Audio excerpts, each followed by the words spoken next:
अंबाला में कल रात से ही बहुत ठंड पड़ रही है। आज सुबह से ही धुंध देखने को मिली है, चारों तरफ धुंध ही धुंध है। अगर बात करें एक्यूआई लेवल की तो एक्यूआई लेवल भी आज बढ़कर 198 हो गया है, जिसके कारण अंबाला में पोल्यूशन फैला हुआ है। पोल्यूशन भी बहुत ज्यादा है, इसी के कारण जो है धुंध दिख रही है, लेकिन धुंध में आज ठंडक भी है। आज रात से ही बहुत ज्यादा ठंड पड़ रही है और लोग जो है सुबह से कम निकल रहे हैं। अगर बात करें सुबह जो महिलाएं हैं वो अपने बच्चों को स्कूल छोड़ने के लिए भी आ रही है, लेकिन कहीं ना कहीं बच्चे भी कुंगड़े हुए नजर आ रहे हैं और ठंड जो है अंबाला में बहुत ज्यादा है। इसका बहुत बड़ा कारण पोल्यूशन है। अगर मैं दिखाना चाहूंगा आकाश की तरफ, तो आकाश में चारों तरफ धुंध ही धुंध नजर आ रही है, चारों तरफ धुंध का नजारा है। अगर बात करेंगे कि महिलाएं हैं जो अपने बच्चों को छोड़ने आए हैं, उनसे बात करेंगे कि आज मौसम, आप सुबह बच्चों को छोड़ने आए जी, कैसा लग रहा है? सुबह मौसम कैसा है? आज सुबह से बहुत ठंड है, बहुत ही ज्यादा ठंड है।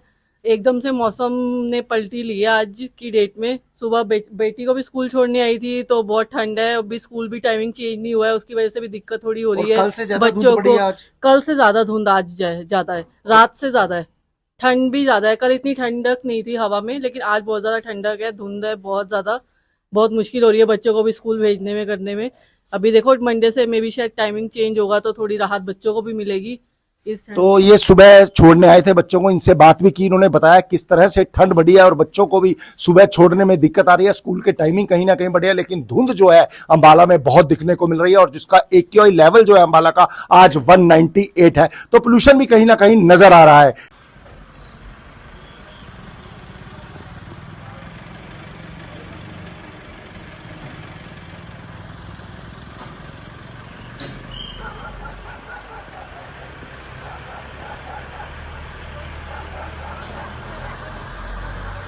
जिला चरखी दादरी में दूसरे दिन भी कोहरा छाया हुआ है और तापमान गिरकर 16 डिग्री हो गया है। क्योंकि कल की बात करें तो कल का तापमान 17 डिग्री था और अचानक से जब मौसम में बदलाव आया है तो वही लोगों को भी परेशानियों का सामना करना पड़ रहा है। वहीं अगर यहाँ सड़कों की बात करें, मुख्य मार्गों की बात करें तो मुख्य मार्गों पर भी वाहन चालकों को परेशानियों का सामना करना पड़ रहा है।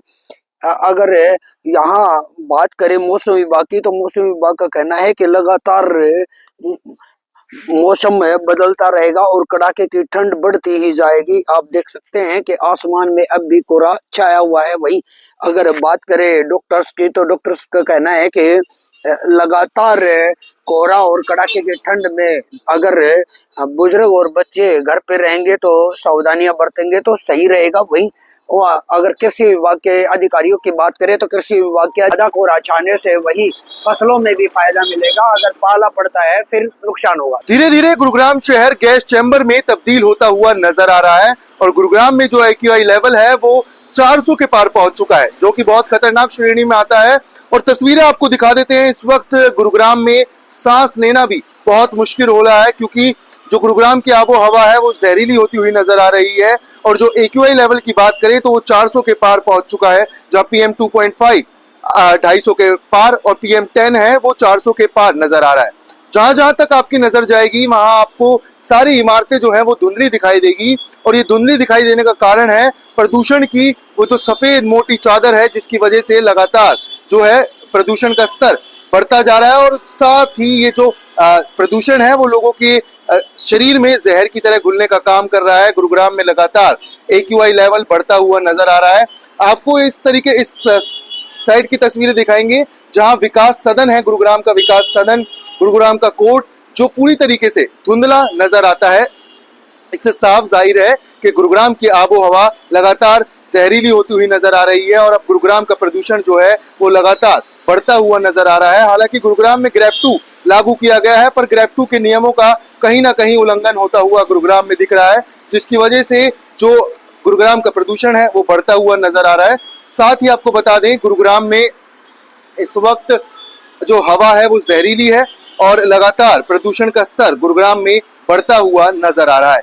और गुरुग्राम में कई नियम हैं, कई चीजें हैं जिन पर प्रतिबंध लगाया गया है, कई नियमों का पालन करने के लिए लोगों से कहा गया है, पर कहीं ना कहीं वो जो चीजें हैं और कोई नियम है उनका फेलियर होता हुआ नजर आ रहा है, जिसकी वजह से गुरुग्राम का जो प्रदूषण का स्तर है वो लगातार बढ़ता जा रहा है। आपको ये भी बता दें, कल की बात करें तो कल गुरुग्राम में स्मोक और फोक का एक कॉम्बिनेशन देखने को मिला था, जिसके बाद जो विजिबिलिटी थी वो 50 मीटर तक पहुंच चुकी थी। हालांकि मौसम विभाग की माने तो मौसम विभाग की तरफ से जानकारी दी गई है कि 15 और 16 नवंबर को गुरुग्राम में हल्की बूंदाबांदी होगी, जिसकी वजह से जो प्रदूषण का स्तर है उसमें कहीं ना कहीं गिरावट जरूर देखने को मिल सकती है।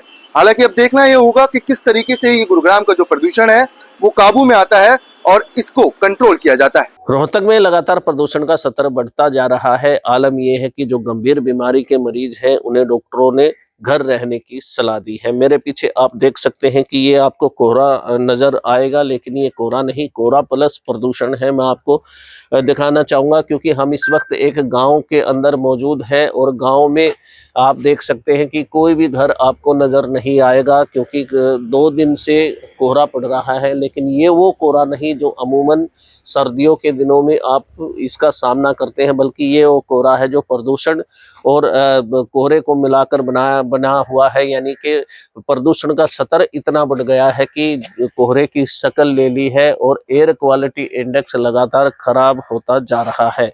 आप देख सकते हैं कि दृश्यता मात्र 5 से 10 मीटर ही रह गई है। ऐसे में वाहन तो रुक रुक के चल रहे हैं, लेकिन गंभीर बीमारी के जो मरीज हैं उन्हें काफ़ी दिक्कतों का सामना करना पड़ रहा है। एयर क्वालिटी इंडेक्स आज 307 अंक नापा गया है, जो कि बेहद खराब है और विश्व स्तर पर रैंकिंग के आधार पर बात की जाए तो 18वें स्थान पर जो है रोहतक प्रदूषण के तौर पर आ गया है। इसका एक कारण और भी ये माना जा रहा है क्योंकि कल से ही शादियों का सीजन शुरू हुआ है और शादियों में जो है जमकर आतिशबाजी की जा रही है, जिसके कारण भी ये माना जा रहा है कि कल से जो है कोहरे ने दस्तक दे दी। अमूमन नवंबर के महीने में इतना कोहरा आपको नजर नहीं आएगा क्योंकि अमूमन दिसंबर और जनवरी का महीने में ही कोहरा आमतौर पर शुरू होता है। ऐसे में कल से शादियों का सीजन था और शादियों में जमकर आतिशबाजी की जा रही थी। वो भी एक जो कारण माना जा रहा है। जो लगातार प्रदूषण बढ़ रहा है, रोहतक में एयर क्वालिटी इंडेक्स 307 है और काफ़ी खराब स्तर ये माना जा रहा है। हालांकि किसानों पर भी पराली के आरोप लगाए जा रहे हैं। किसान देर रात और रात के अंधेरे में जो है पराली जलाते हैं। ऐसे में कुछ किसानों पर मामले भी दर्ज हुए हैं, कुछ अधिकारियों पर भी जो है कार्रवाई की गई है। ऐसे में सरकार पूरी तरह से सजग है और किसानों को जागरूक भी कर रही है। लेकिन इंडिया न्यूज़ हरियाणा आप लोगों से बार बार यही आग्रह करता है कि पराली न जलाए, प्रदूषण को न बढ़ाए, क्योंकि जिस हवा में हम सांस ले रहे हैं वो हवा हम सब इस्तेमाल करते हैं। ऐसे में सभी को इसका जो है नुकसान भुगतना पड़ रहा है। जो गंभीर बीमारी के मरीज हैं, डॉक्टरों ने उन्हें घर में रहने की सलाह दी जा रही है और जो प्रदूषण बढ़ रहा है इससे आंखों में जलन, सांस लेने में दिक्कतों आम जो है बात हो गई है। और इसके अलावा जो हॉस्पिटल है उनमें खांसी, जुकाम, बुखार के जो मामले हैं वो भी बढ़ रहे हैं। डॉक्टरों का साफ तौर पर यही कहना है कि जो प्रदूषण बढ़ रहा है उसके कारण ये जो है हालात सामने आ रहे हैं। फिर से इंडिया न्यूज़ आपसे आग्रह करता है प्रदूषण को ना बढ़ाए, कूड़ा करकट को न जलाए, ताकि साफ सुथरी हवा में हम सब सांस ले सके।